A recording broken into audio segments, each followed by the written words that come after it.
You guys watched the game over the weekend, the Indiana and Philly game? Yes. Yeah.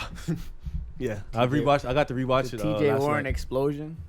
It was pretty good. It was good. It was a nice 53. He was hitting shots, and I'm just looking at him like, he had 34 tonight, right? Today he had 34, 11 rebounds and like 7 assists. Washington. Back-to-back good games. So what do you think is going on with Philly right now? Do you still believe in them as a team? I think they have.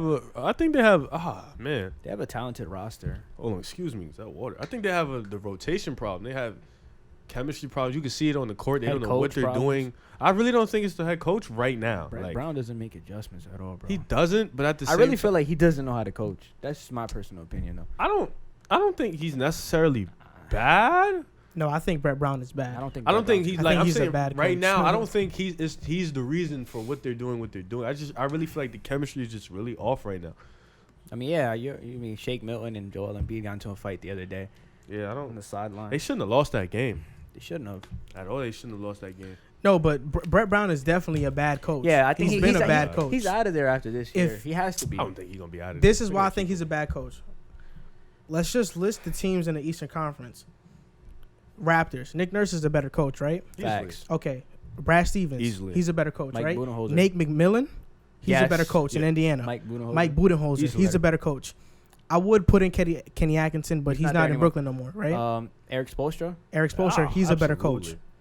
Okay, then who else is in the Eastern Conference is in the playoffs? Orlando. Their coach. I forgot his name. Steve Clifford. He's a good coach. You can say that he's a better coach than Brett Brown. Debatable. I'd rather have Steve Clifford than Brett Brown. Steve Clifford carries teams that aren't as good as, like, well, not carries them. He's coaching teams like Orlando. One time. He's gonna make it twice this year. Oh, well, Orlando. Orlando's roster is not that impressive. Brett Brown has an impressive roster. We got expectations of. He got it to 6 seed. Yeah, I would take Orlando's coach. I think it goes either. So out of every single playoff team, they might have in the Eastern Conference, the Philly has the worst coach in Brett Brown. We can even name Western Conference, and he'll be the worst out of them too. Go. All right, Frank Vogel. Yeah, okay. He's worse. Doc Rivers, of course. Yeah. Mike D'Antoni. Okay. Mike Malone. Okay. He's worse. Memphis coach. Seriously, we don't even know who that is. I do. He's under the Mike. You know he's under the Mike Budenholzer coaching tree, right? What's his name? His last name is Taylor, but he's a good coach. I mean, he got Memphis in the playoffs right now. Nobody had Memphis playing. I mean, I think that was more of the players. Terry Stotts in Portland. Terry Stotts is a good coach. He's not in the playoffs. I know, but we know that he's a better coach, right? Oh, okay. So who's Washington's coach? Scott Brooks. Scott Brooks is not that good, guy. But he's not that good. But I think he might be better than Brett Brown. Finals appearance. He had a talented roster, though. Katie. All right, yeah, but keep going. Okay, and then let's talk. Who's Phoenix coach? We're not gonna. No, I don't know about Phoenix, but let's name the teams in the playoffs though. You said Utah, Quinn Snyder. Great he's coach. Better. OKC, Billy Donovan. Good coach. He's a better coach. They used to say he was trash. That's crazy. No way. Then who's this? Walton.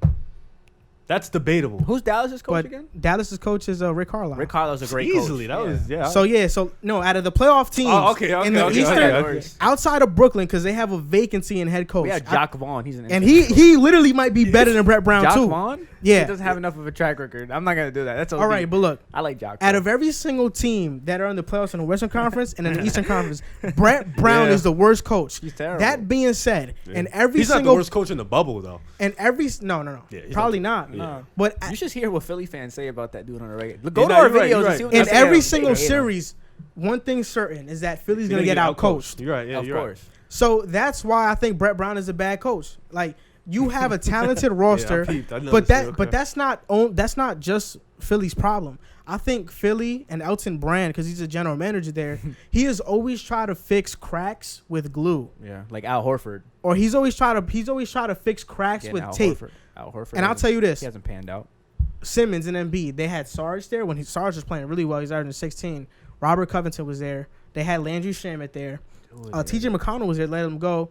But, okay, you trade Shamet for Tobias Harris, right? You trade Sarge and Robert Covington for Jimmy Butler. Mm-hmm. You go pretty far in the playoffs. You go to the second round. You re-signed Tobias before Jimmy. Jimmy wasn't going to stay regardless, he said. I saw his interview that he felt the vibe that he wasn't going to stay earlier. They were just trying to pay him. You re-signed Tobias. You let go of Jimmy. And then you try to go for a quick fix. Jimmy. Yeah, you try to go for a quick fix and sign Al Horford, who hasn't panned out for Philly at all. He's horrible. And Josh Richardson, the thought of having him is better than the actual player, Josh Richardson. Yeah, he's just okay. Like he's all right. He's a solid player. He's a solid. And they got somebody else from Miami too. I think so. Maybe a pick or something. I'm not sure. Yeah, they definitely have. They got Thibault. They have issues on the court with their rotation. They have issues. They have too many guys playing the same role. Like you throw out a lineup of Ben Simmons, Josh Richardson, Tobias Harris, Al Horford, and Joel Embiid. What the hell? Like, no, but that lineup, defensive lineup though. If you look at Philly's roster, their starting lineup and their bench players, they probably have the best group of role players in the NBA. I agree. With Thibault, with Shake Milton is not bad. You know, outside Josh Richardson, Josh Richardson, Tobias, you have a lot of shooters. Al Horford. You have a lot of shooters. So they should be better. I think they're underachieving. Now is Milton, Richardson, Harris, Ben Simmons, and Embiid. The problem is I think they let Brett Brown stay way too long. Yeah. And another problem with Philly is that you didn't let this team grow together. You had a great core. They had I forgot they lost JJ Redick too. They traded Fultz. So you had a great core that you could have just let grow. Instead, Elton Brand, he saw an opportunity to win now with Embiid and Simmons and just try to go for a bunch of trades. Would you have done the same thing at the time? If I'm being honest, I mean, Al Horford. I think I wouldn't have let go of Robert Covington, especially if it's a 1-year rental for Jimmy Butler. When the Warriors have KD still, like you weren't winning the championship that year, regardless. Like if you made it to the finals, I think the goal was just to get there. At that point, I mean, I think they tried to do whatever they can to keep Jimmy, honestly. But I don't know what they're gonna do. But bro. Jimmy even said that Brett Brown is the problem. Yeah, so did JJ Redick. He's even said it. So did JJ. So Brett Brown, people have already said Brett Brown's not a good coach. I think it's also the blame should be on Ben Simmons and Joel Embiid too. A little bit. Ben Simmons for not improving his offensive repertoire, and Embiid for not being aggressive enough. Dude, I'm getting tired of seeing these videos of Ben Simmons shooting in the gym and all this. Bro, NBA players make everything in the gym. I'm getting sick of it, and all these fans. I'm not gonna lie. I don't really put the blame on Ben and Joel. Like I think they're playing well. I think well, yes, Ben Joel Simmons Embiid play is so playing much. well. Well, if he had a jumper, Ben Simmons is a lead on defense. Ben Simmons has to play so much better on the offensive end, bro. He's like a waste of space in the fourth quarter, bro. It's true. Like, defensively, he's really good though. Yeah, Embiid's playing well, but he can be so much more dominant. The thing is, Ben Simmons wouldn't be a waste of space if you have shooters like, let's say, like a Houston type constructed roster, where you have the shooting guard spot. Let's say like Redick, right? So then Tobias. You mean Embiid? You put Simmons at the point. And Embiid still can drop down. Let him attack the basket and you kick out to the shooters. But Embiid can shoot too, and even that you put it's not consistent. You put a screen and roll action with Simmons and Embiid. I think that's pretty much unstoppable. That's what they do now. They used to do that with JJ. But when you go 5 out, but if Ben Simmons, you set a screen for Ben Simmons, all he's gonna do is drop back. It's not like it doesn't really like it's not. He's not. Ben Simmons isn't aggressive enough on the screen. Yeah, but I think you just can't look at it that way because if, like, let's say, what you mean? That's what happens. If Ben Simmons plays at the point guard spot, right, and his matchup is 6'3" or 6'4", right, it's probably what it would be. Yeah. If that defender drops down, Ben Simmons can take it to him. Can take it to the basket on him. Too. But it's not like he has no options. If you're the 6'4" point guard and I'm Ben Simmons and it's a screen, I'm going how under am I going to take it to the basket if the big man is waiting? I'm going under the screen. There really is no space in that area.